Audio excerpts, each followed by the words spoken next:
I grip the steering wheel as the old van noses through Wisconsin snow, streetlights ticking across the windshield. Caleb warms my knuckles with a paramedic's steady squeeze. "You good?" he asks. "Fine," I lie, watching the wipers fight the flurries, while Lily and Ben cradle a pan of peppermint brownies and a stack of hand-drawn cards. We've repeated our mantra the whole drive, presence over presence. Margaret and Charles's colonial looks staged. Perfect wreaths, perfect symmetry, perfectly not us. The door opens before we ring. Air kisses, smiles, the reminder that we all agreed on no gifts this year. Relief loosens something between my shoulders. I set the brownies by crystal trays, try not to notice how our offering shrinks beside catered sparkle. Ben asks to see the basement. Lily arranges the cards like museum pieces. Then the front door explodes with cheer. Sabrina, my sister, gusts in, wrapped in cashmere, Derek behind her, both nephews lit by the glow of new phones. Bags and boxes slide under the tree that was supposed to stay bare. "Relax," Sabrina chirps. "We just did what we could." Paper storms, Apple Watches, a gaming laptop my father praises like a racehorse. Disneyland tickets waved like flags. Lily's fingers crease her careful card. Ben slips his hand into mine. Something in me clicks from wobble to level. I thank our hosts, help the kids into coats, and tell Margaret we're heading home to prep for tomorrow. She protests about dessert. "Enjoy our brownies," I say, surprised at the steadiness of my voice. Snow beads on our sleeves as we step back into the night, and quiet inside our van feels like beginning, not retreat. The kids stay quiet until the neighborhood falls behind like theater flats.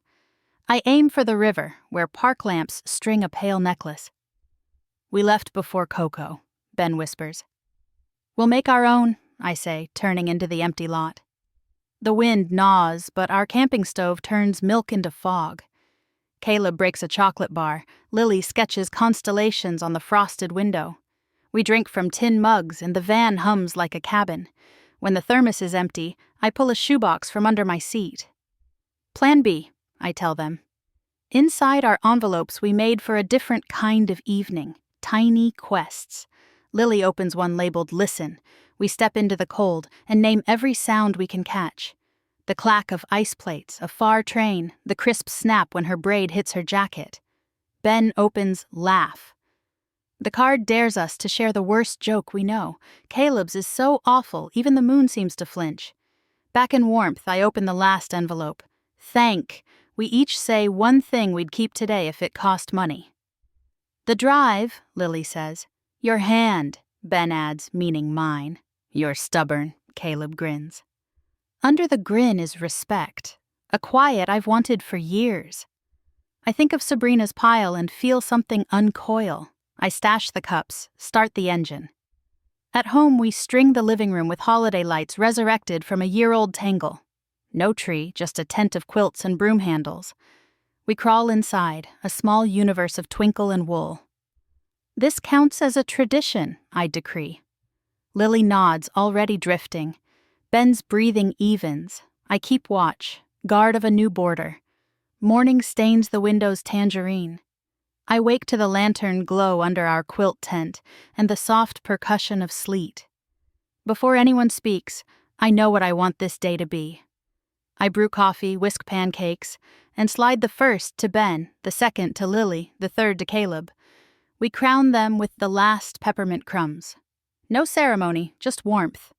After breakfast, I tap the shoebox. "New missions," I say. We write fresh cards. Share, help, ask. Caleb phones the station. His captain says to stop by. We box half the pancakes, pour cocoa into a clean thermos, and drive through a city that clicks like film.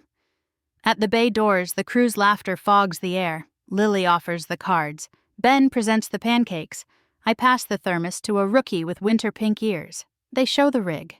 Ben traces a reflective stripe. Lily asks how fast it can go. I thank them. On the way home, we swing through the co-op. We choose beans, rice, apples, peanut butter for the food shelf, and the kids carry them like trophies. By noon, the tent is back up, but now it's a reading fort. We trade chapters from a library book, my voice steady, nobody rushing us to the next spectacle. When the house quiets, I text Sabrina. Next year, let's agree on presents again, and keep it. She sends a heart, then. Deal. I set the phone down and listen to the hush gather, the kind that feels earned, the kind that lasts. Snow ticks the eaves.